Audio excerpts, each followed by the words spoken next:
നിങ്ങളുടെ ഇഷ്ട പരമ്പരകൾ എക്സ്ക്ലൂസീവായി സൺ നെക്സ്റ്റ് ആപ്പിലൂടെ തികച്ചും ഫ്രീ ആയി ഇപ്പോഴേ ആപ്പ് ഡൗൺലോഡ് ചെയ്യൂ. അച്ഛനെ പിന്നെ പൊട്ടനാക്കാനും മനസ്സിലാക്കി എടുക്കാനും ഒക്കെ എളുപ്പമാണല്ലോ. അച്ഛാ, ഒരു സാധാരണ അസുഖം പോലെയല്ല എന്റെ പ്രശ്നമൊന്നും അച്ഛൻ അറിയാലോ.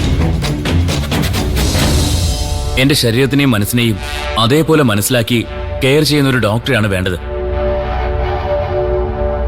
അല്ലാതെ ലോകത്തിലെ ഏറ്റവും മുന്തിയ ഹോസ്പിറ്റലിൽ നിന്ന് ഏറ്റവും മെടുക്കനായ ഡോക്ടർ വന്നിട്ടും കാര്യമൊന്നുമില്ല.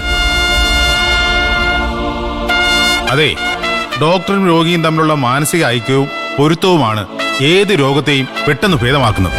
പിന്നെ എന്ന് വെച്ച ഡോക്ടറും രോഗിയും കൂടെ കല്യാണം കഴിക്കാൻ പോവല്ലേ? അതിന് പൊരുത്തത്തിന്റെ ആവശ്യമൊന്നുമില്ല പ്രേമേ. നമ്മളെ പോലെ തട്ടിയും മുട്ടിയൊക്കെ അങ്ങ് പൊക്കോളും. അപ്പോ ഈ ഡോക്ടറെ കാണണ്ടായെന്നാണോ നിന്റെ തീരുമാനം? ആ, തൽക്കാലം വേണ്ടച്ച. അടുത്ത ദിവസം ഞാൻ ഡോക്ടർ നിരഞ്ജനെ കാണുന്നുണ്ട്. കേസിന്റെ ഒന്നും കാര്യത്തിനല്ല, അല്ലാതെ തന്നെ. അല്ലാതെ എന്തിനാടാ? ഓ, കല്യാണം ക്ഷണിക്കാനാവും. അല്ല, ജയിലിലൊരു ചടങ്ങുണ്ട്. എന്ത് ചടങ്ങ്? സ്വാതന്ത്ര്യദിനാഘോഷം കഴിഞ്ഞില്ലേ? ഓ, ഇനി ഓണാഘോഷത്തിന്റെ ഭാഗമായിട്ട് എന്തെങ്കിലും ആയിരിക്കും. ഡോക്ടർ നിരഞ്ജന്റെ പിറന്നാൾ ആഘോഷം ഇത്തവണ ജയിലിലാണ്. ഇനി എല്ലാ വർഷവും അങ്ങനെ ആവാൻ അദ്ദേഹത്തെ ദൈവം അനുഗ്രഹിക്കട്ടെ.